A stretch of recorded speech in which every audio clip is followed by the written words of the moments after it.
Queridos, a paz do Senhor Jesus.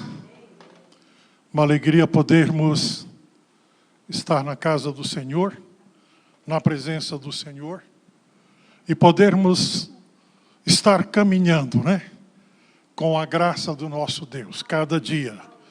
Eu gosto muito de dizer que a nossa caminhada tem que ser com o Senhor, na presença do Senhor. Aonde nós estivermos, não termos vergonha de que o Senhor está conosco.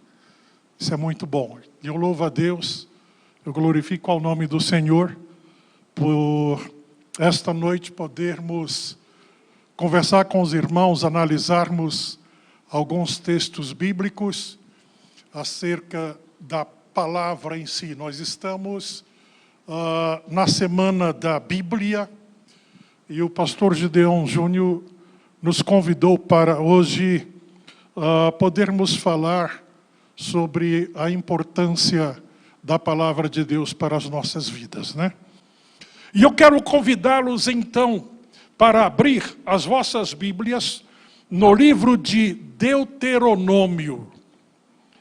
Livro de Deuteronômio.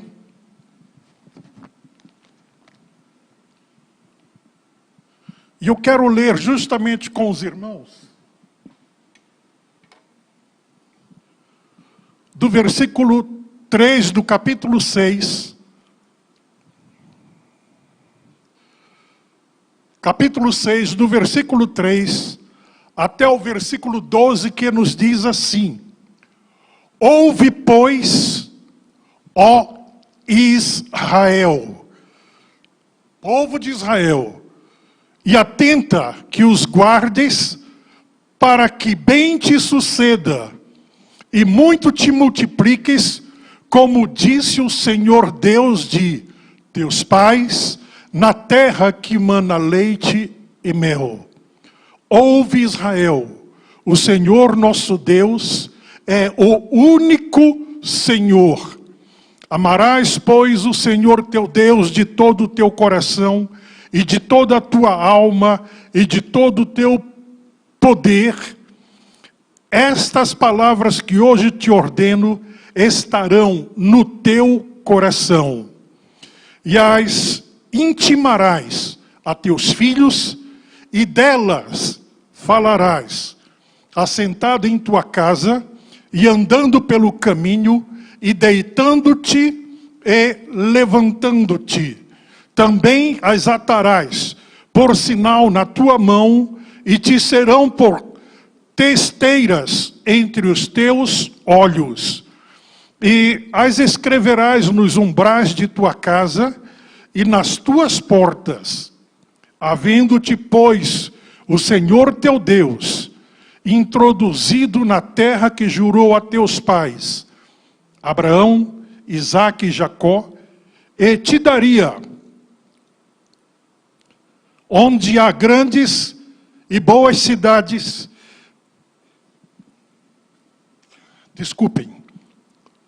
onde há grande e boas cidades que tu não edificaste, e casas cheias de todo bem que tu não encheste, e poços cavados que tu não cavaste, e vinhas e olivais que tu não plantaste.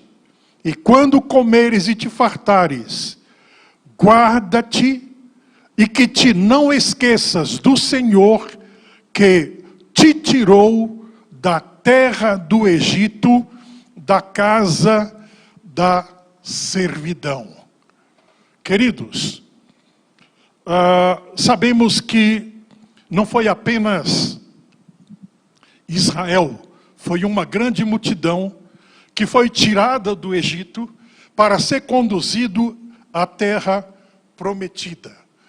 E quando Deus então fez a promessa de tirar o seu povo do Egito, ele precisava levantar alguém que iria conduzir, alguém que iria ser um orientador, um guia, um modelo para aquele povo.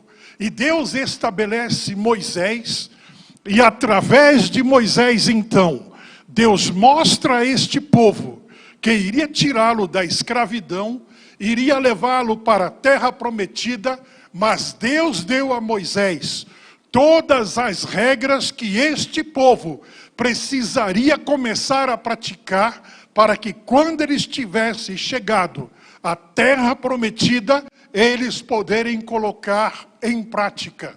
E o que é interessante, isso precisava estar tão inculcado na cabeça e no coração do povo, que o povo precisaria estar continuamente vendo a palavra, ouvindo a palavra, para que do conhecimento do cérebro ela pudesse ser aplicada para o coração, e uma vez estando no coração, o povo poder amar a Deus de toda a sua alma, de toda a sua força, de todo o seu entendimento, e dizer: o Senhor é nosso Deus.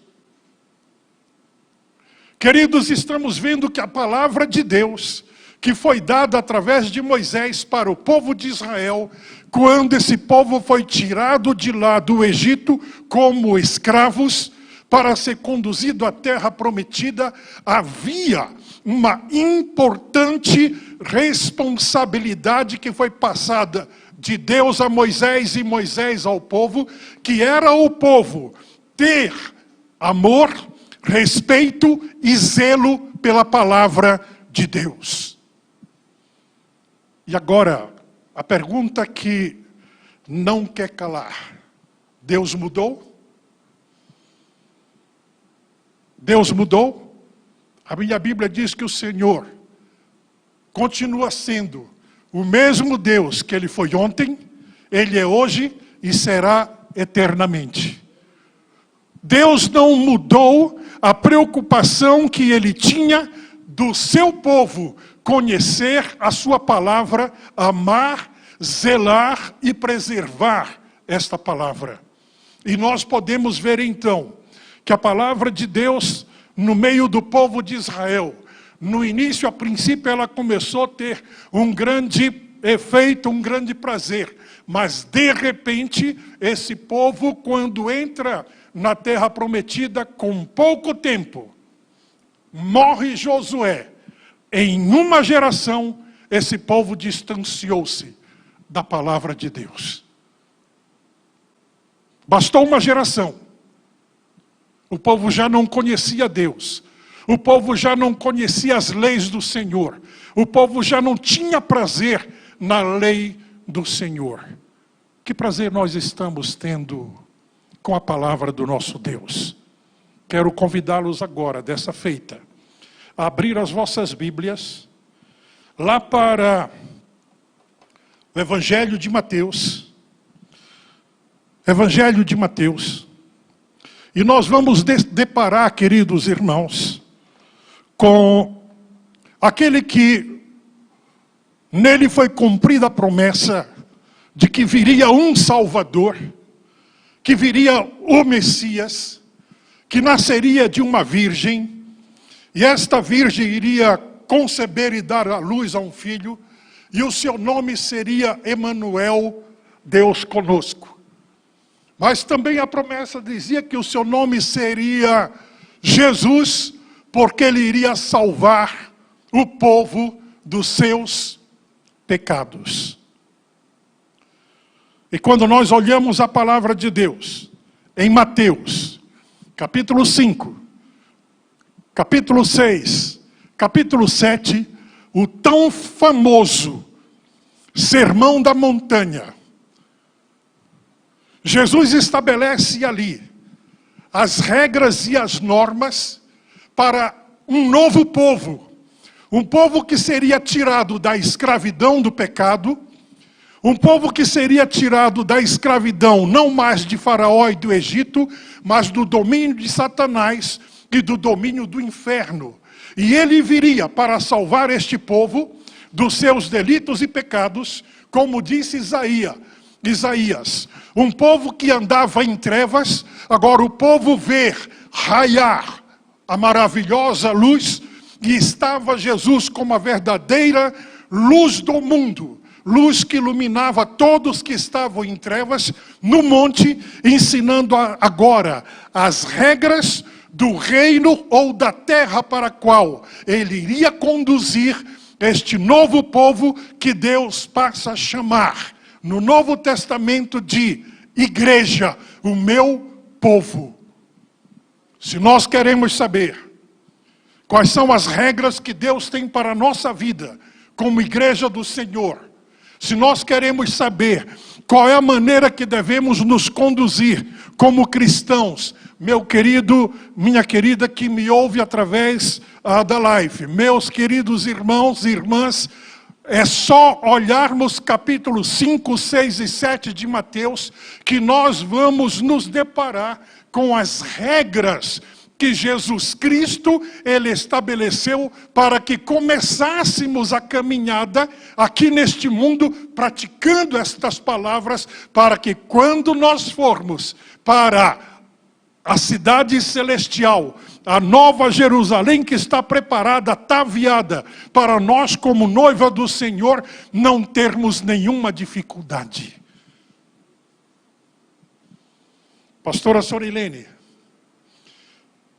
a gente ouve muitos irmãos, muitas irmãs, eu acredito que a irmã, nas suas visitações como pastora no evangelismo, se depara com muitas pessoas dizendo assim, para nós hoje é muito mais difícil do que o povo do Antigo Testamento, porque o povo do Antigo Testamento tinha todos os rituais que ofereciam os sacrifícios, oferecia suas ofertas, deixava lá suas oferendas, e Deus então, a sua graça era manifestada e tudo estava quitado.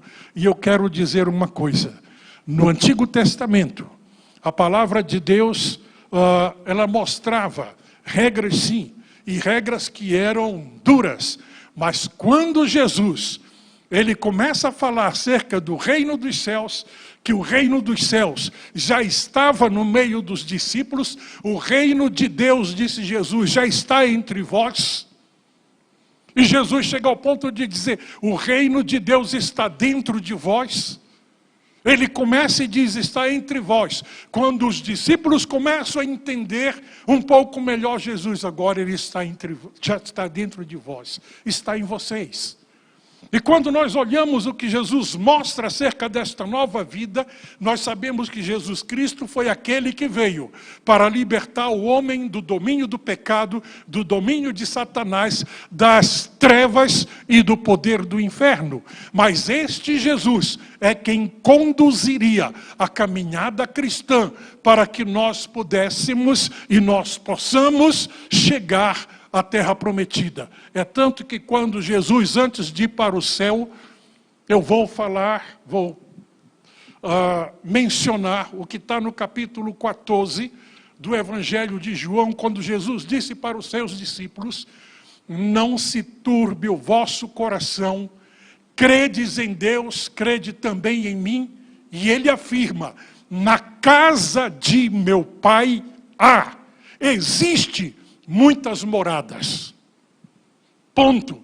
Se não fosse assim, eu vos teria dito. Se não fosse assim, se não tivesse morada, se não fosse assim, eu vos teria dito, vou preparar-vos lugar, e virei outra vez, e vos levarei para mim mesmo, para que aonde eu esteja, estejais vós também.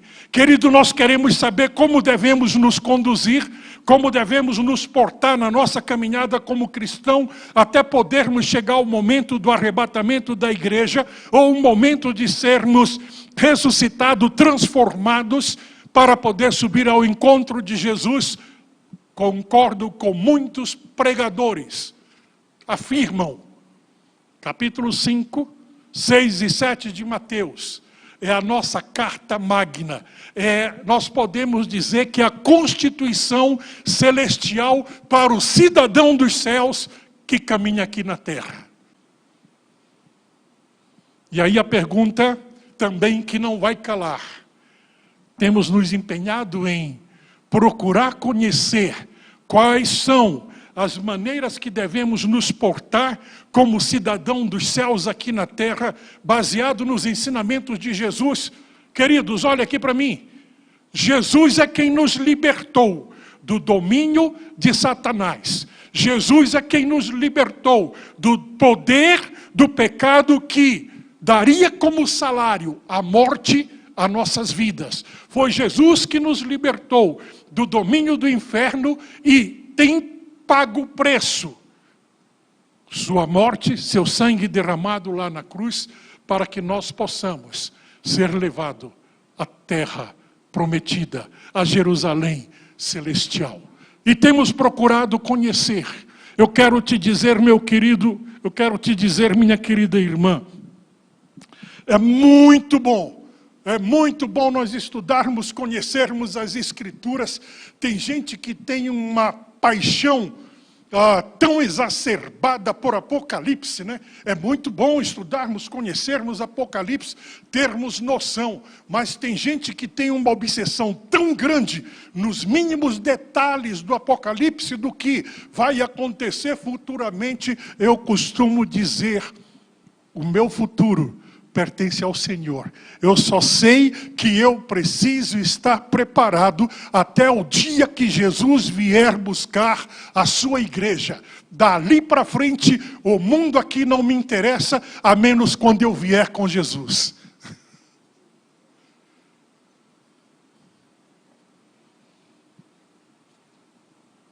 Sem dúvida é bom conhecermos. Como é bom conhecermos o Antigo Testamento. Mas eu disse há poucos instantes, da mesma maneira como tem gente tão fissurada com Apocalipse, tem muita gente preocupada com os livros da lei. Levítico, principalmente Levítico e Deuteronômio, que Deuteronômio é uma repetição e uma ampliação da lei. E a gente vê que pessoas estão tão presas, tão agarradas no passado, que era para o povo de Israel, não é para a igreja, é para o povo de Israel, porque novo mandamento o Senhor disse para os seus discípulos, novo mandamento eu vos dou.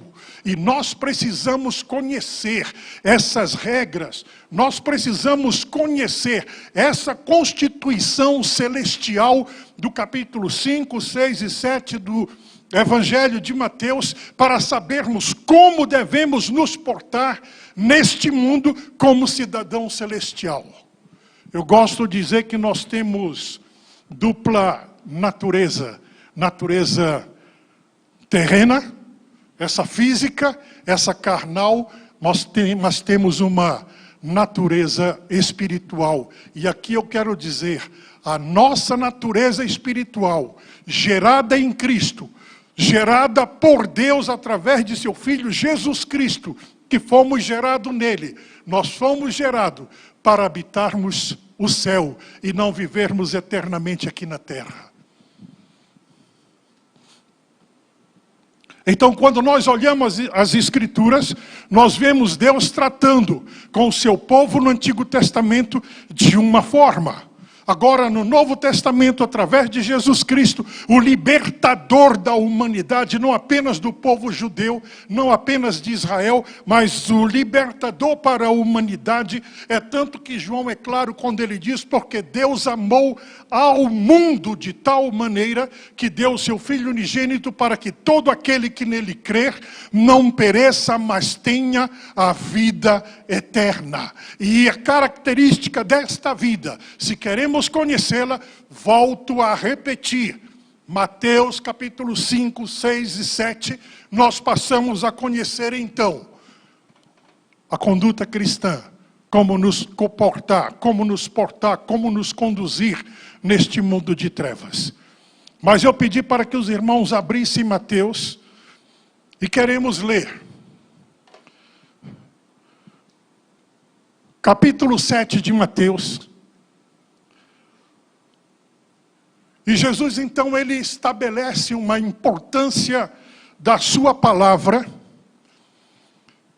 E ele mostra essa importância através dessa lição dos dois alicerces, quando ele diz assim, todo aquele, pois que palavras eram estas? Capítulo 5, 6 e 7 do Evangelho de Mateus. Assemelhá-lo-ei ao homem prudente que edificou a sua casa sobre a rocha. E desceu a chuva, e correram rios, e assopraram ventos, e combateram aquela casa, e não caiu, porque estava edificada sobre a rocha. E aquele que ouve estas minhas palavras, e as não cumpre, compará-lo-ei ao homem insensato, que edificou a sua casa sobre a areia. E desceu a chuva, e correram rios, e assopraram ventos, e combateram aquela casa. E caiu, e foi grande a sua queda. Agora, principalmente o versículo 28. Vou ler o 28 e 29.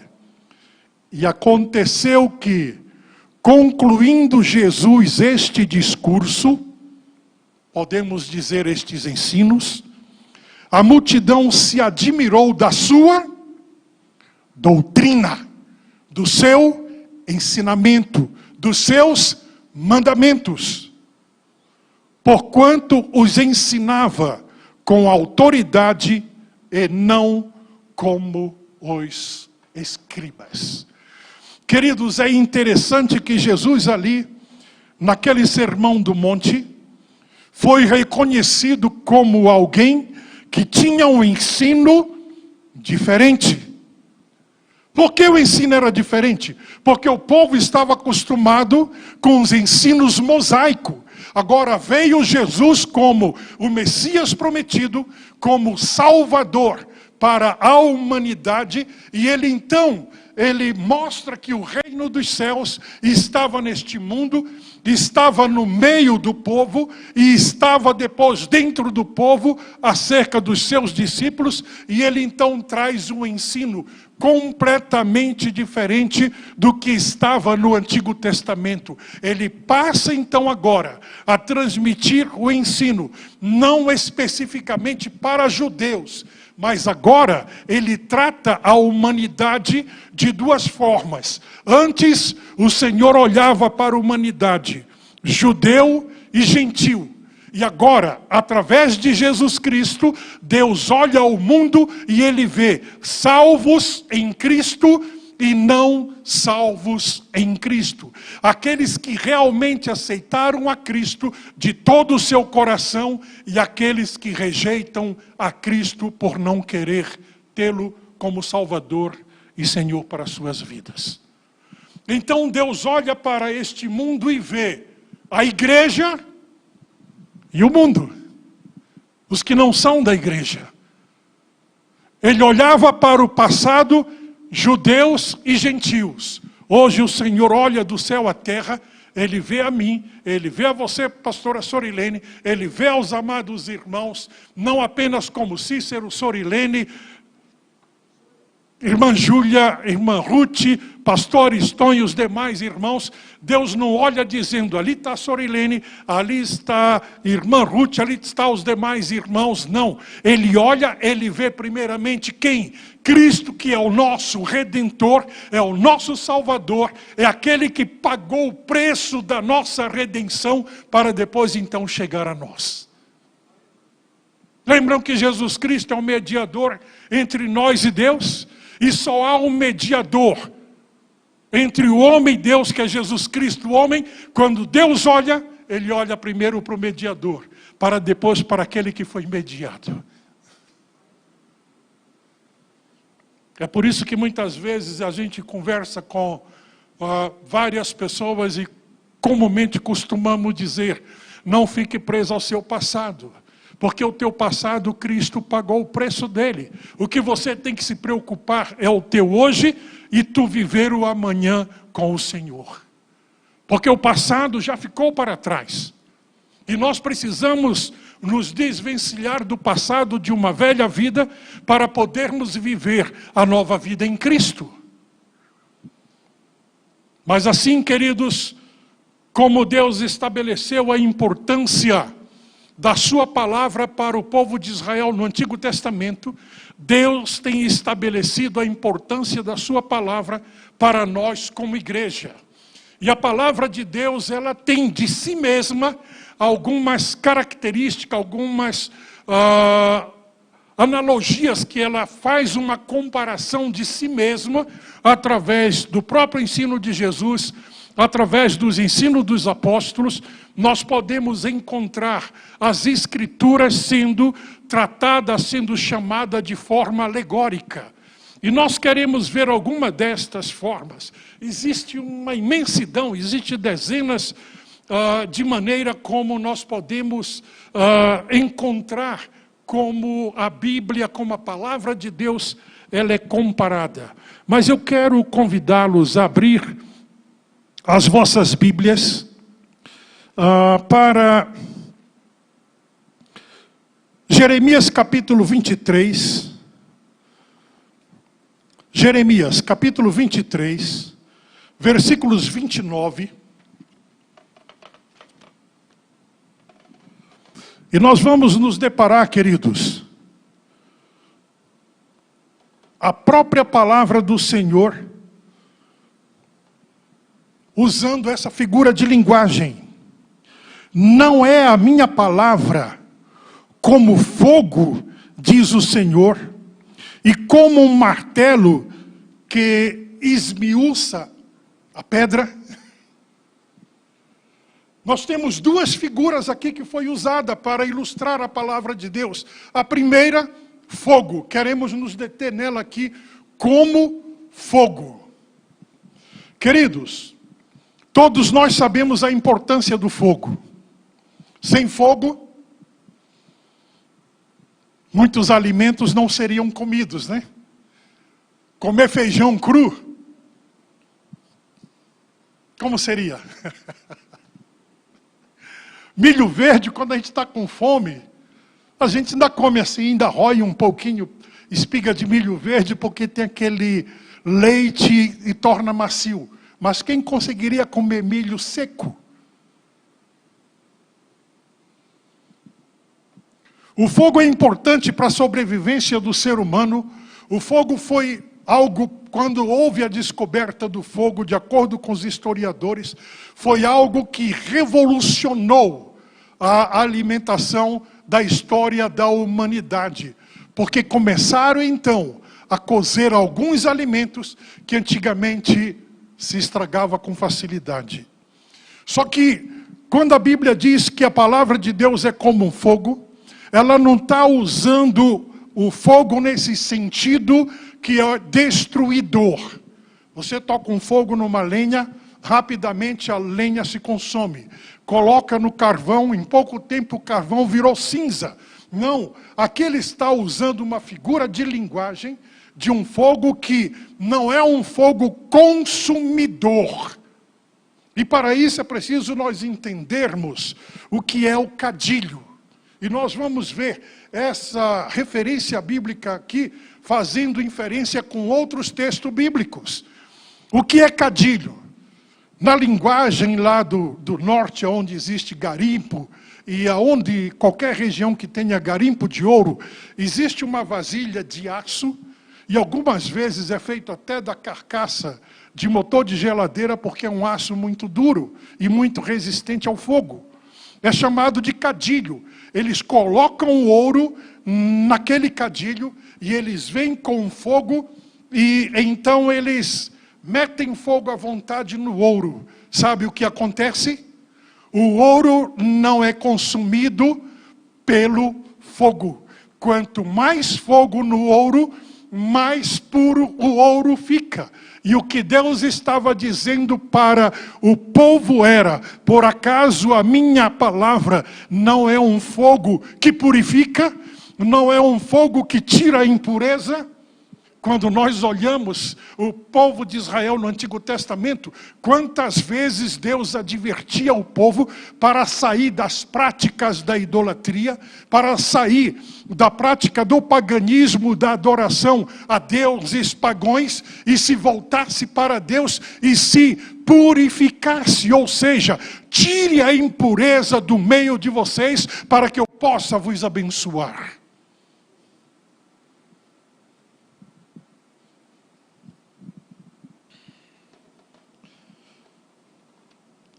Um povo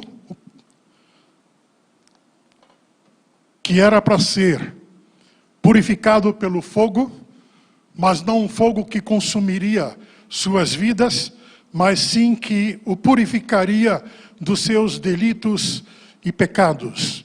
Em Hebreus, capítulo 4, versículos 12 e 13. Hebreus, capítulo 4, versículos 12 e 13, nos diz assim a palavra do Senhor.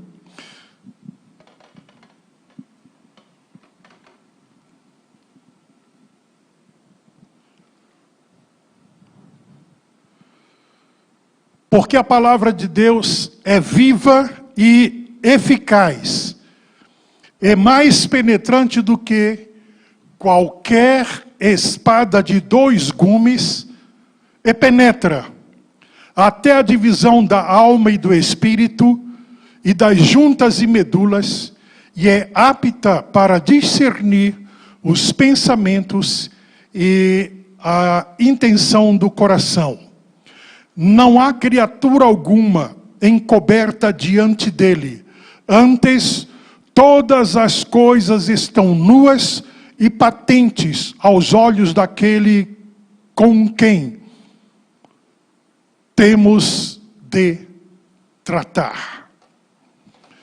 Queridos, nesse texto bíblico, nós temos a própria palavra do Senhor, trazendo uma outra alegoria acerca da palavra de Deus, e diz que a palavra de Deus ela é comparada a uma espada que tem 2 gumes, ela tem 2 fios, ela corta de ambos os lados. Existe espada que só tem um lado do fio, e essa espada geralmente ela é mais utilizada para ataque. A espada de 2 gumes, de acordo com alguns historiadores, era uma espada que ela serviria tanto para atacar, quanto ela serviria para se defender.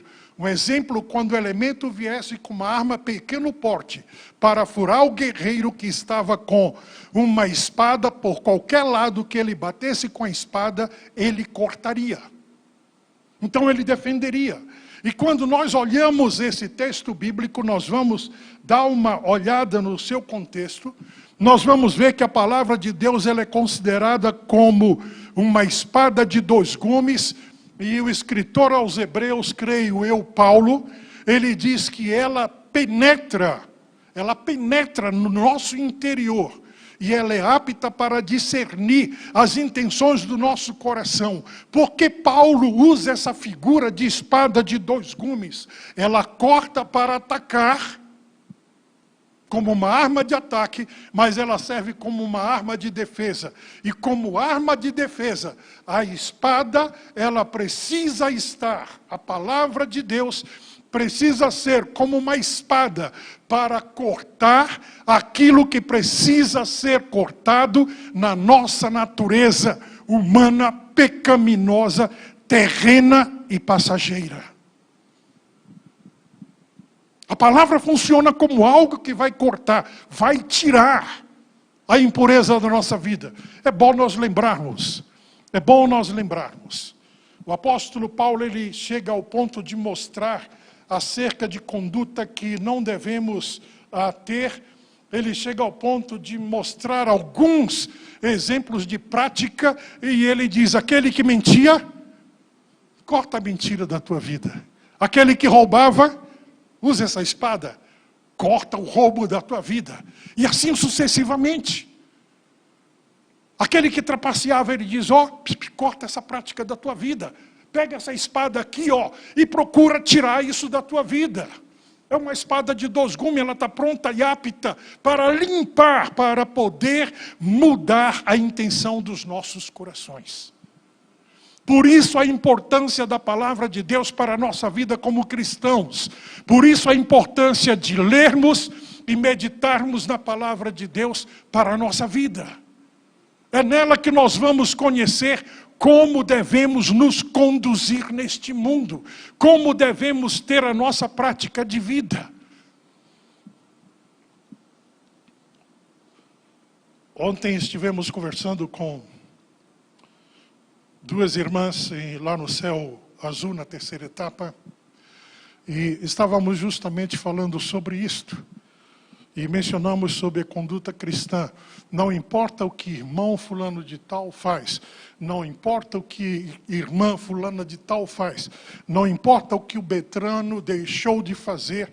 Não importa o que o ciclano deixou de fazer.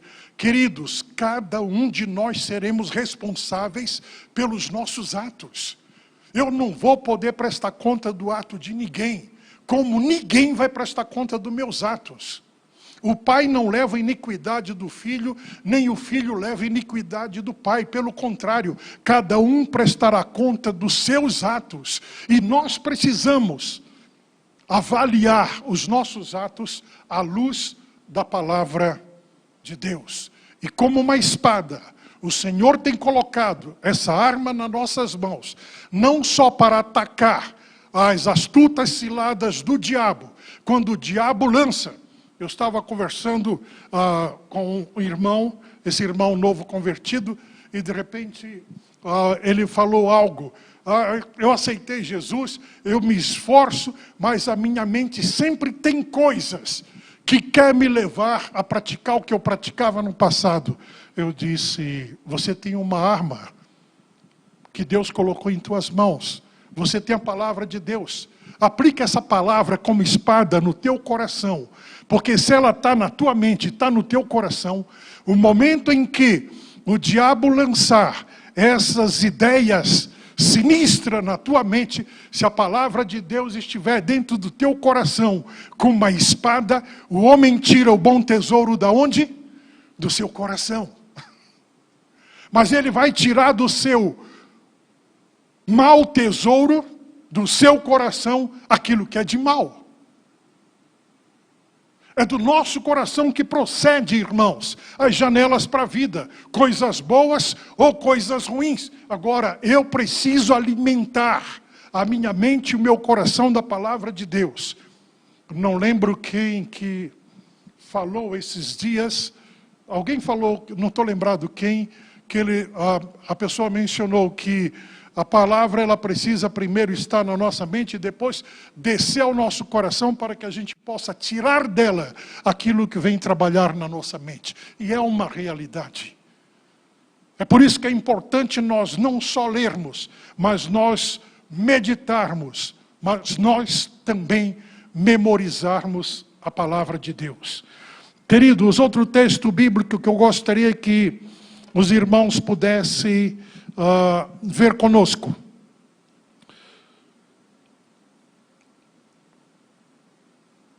Jeremias, capítulo 23, versículo 29.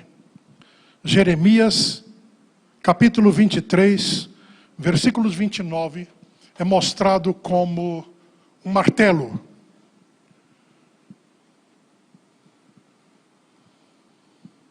Dizem os historiadores, e a maioria afirma, que as primeiras ferramentas que o homem criou para utilizar no seu dia a dia foi lâmina, que pode ter sido feito de pedra ou de algumas madeiras que lascam, e tem muitas madeiras, quem conhece a taboca, quando lasca a taboca, aquilo vira uma verdadeira lâmina, que se a gente não cuidar, corta mesmo.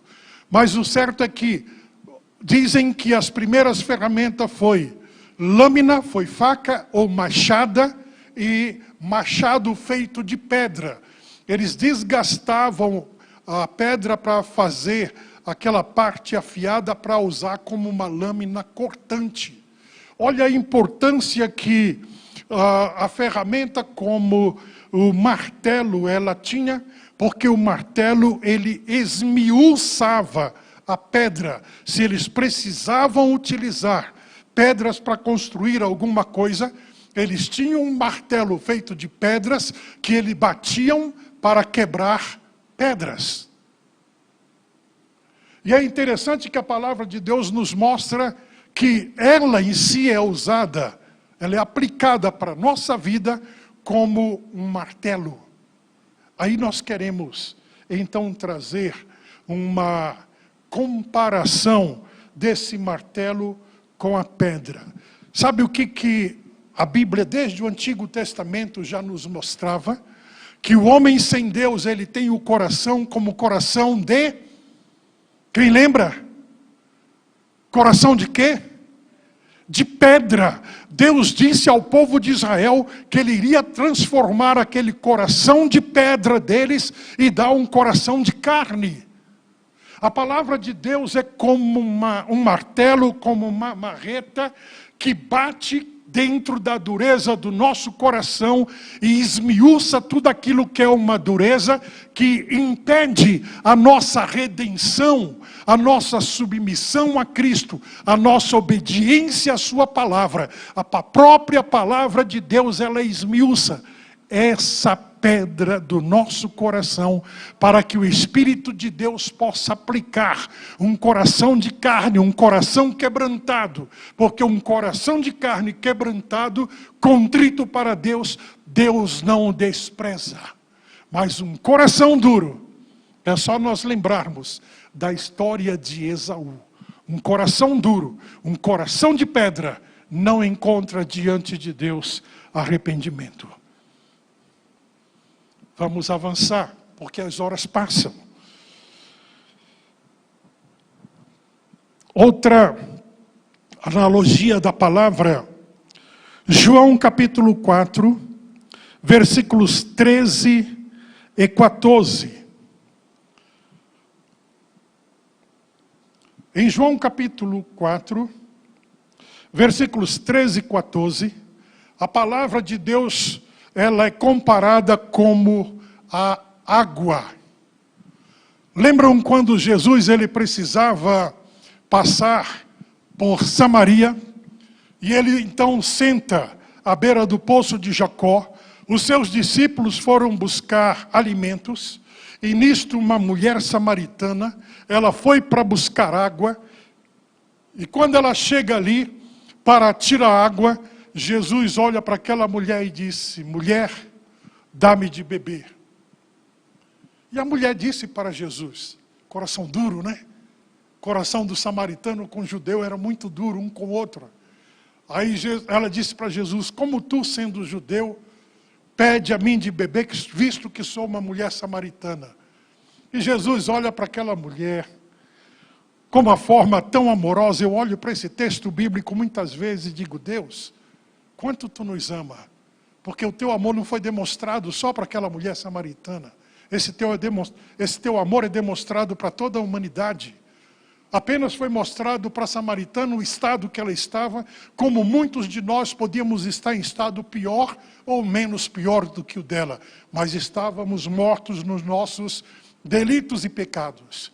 E o Senhor disse para aquela mulher: se tu soubesse quem está te pedindo de beber, tu lhe pediria e ele te daria água viva. Quando ela ouviu Jesus falar de água viva, ela disse: Senhor, dá-me de beber desta água. E Jesus disse: aquele que beber dessa água aqui, ó, que foi cavado por Jacó, volta a ter sede. Mas a água que eu der do seu interior jorrará um rio de água viva que salta para a vida eterna. E aqui, queridos, eu concordo com muitos estudiosos da Bíblia, que a água nesse sentido tanto se aplica para a palavra com um processo de limpeza, que a limpeza da vida do crente, ela não começa de fora para dentro, não é o deixar de cortar cabelo, não é o deixar de usar uma calça comprida, mas a limpeza. A água serve para quê? Não é só para cozer alimento, mas também para limpar, para fazer limpeza. E Jesus disse: ó, a água que eu der no interior dessa pessoa vai fazer uma limpeza, e essa limpeza vai jorrar para fora, e essa pessoa passará a ter atitudes completamente diferentes do que ela tinha antes de beber desta água. Mas também concordo plenamente que essa água, nesse aspecto, também ela poderia estar ilustrando o Espírito de Deus, que o Espírito de Deus, ele penetra na nossa vida para fazer essa transformação do nosso ser. Em Efésios, capítulo 5, versículo 26. Efésios, capítulo 5, versículos 26. A palavra do Senhor nos mostra outra forma aqui. Quando ela diz assim: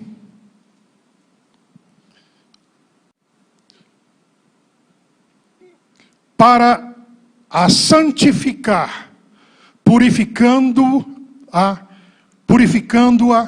com a lavagem de água pela palavra, para apresentar a si mesmo igreja gloriosa, sem mácula nem ruga, nem coisa semelhante, mas santa e irrepreensível. Paulo mostra aos Efésios a importância da palavra de Deus no coração dos cristãos de Éfeso, como ela é importante para a nossa vida, em nosso coração, porque é ela que vai limpar o nosso ser.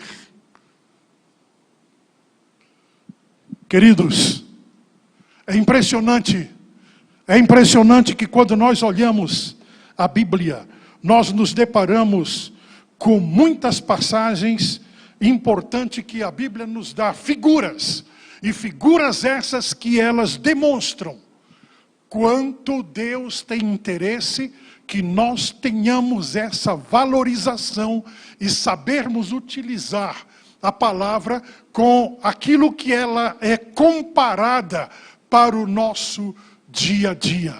Meu coração está duro em alguma coisa? Deixa eu pegar a palavra de Deus aqui e pesquisar o que a Bíblia diz acerca daquilo que está incomodando o meu coração, e vamos deixar que a palavra esmiúce a dureza do coração, para que o meu coração, uma vez quebrado e esmiuçado, a pedra que endurecia, eu possa me render com mais humildade, com mais obediência e com mais devoção e gratidão diante de Deus. Queridos, como nós temos utilizado a palavra de Deus? De que forma nós temos procurado aplicar a palavra de Deus para a nossa vida?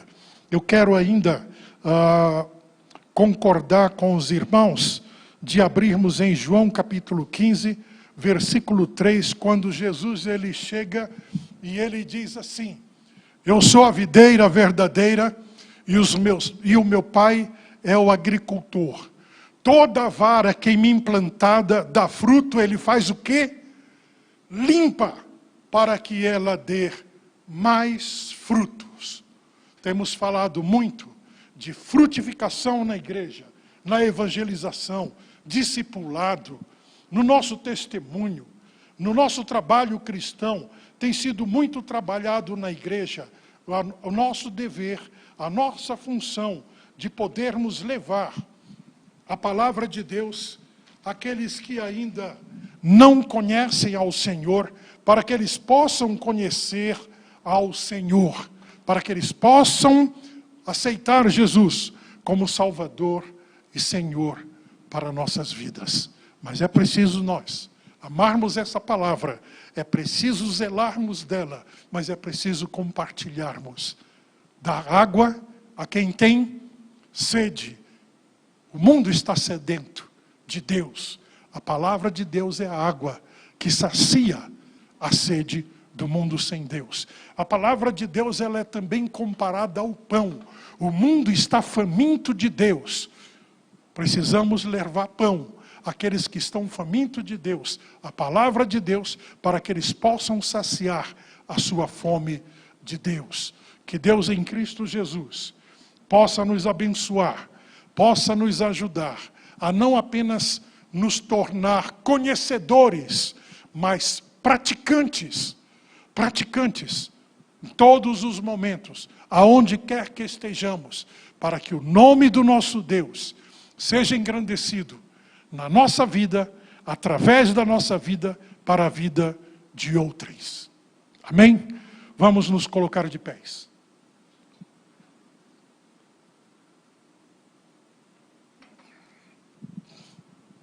Querido Deus e Pai, glorificamos e bendizemos ao Teu santo nome, por estarmos nesta noite em Tua presença, pela Tua palavra que podemos conversar e meditar junto com os irmãos nesta noite.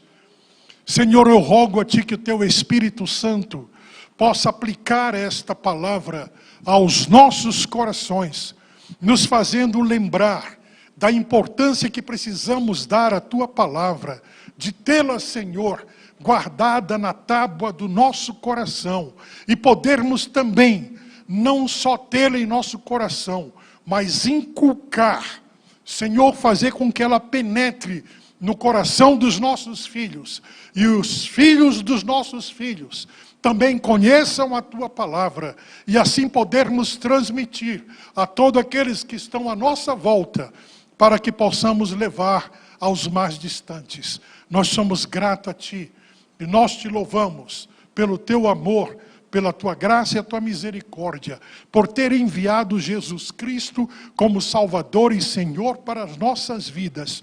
E obrigado, Senhor, porque Ele nos ensinou a carta magna que rege a nossa conduta neste mundo, para podermos chegar à pátria celestial. Ele nos deu a Constituição celestial para colocarmos em prática neste mundo. Então ajuda-nos a termos interesse, amor e prazer em conhecer a Tua palavra e podermos transmitir aos outros.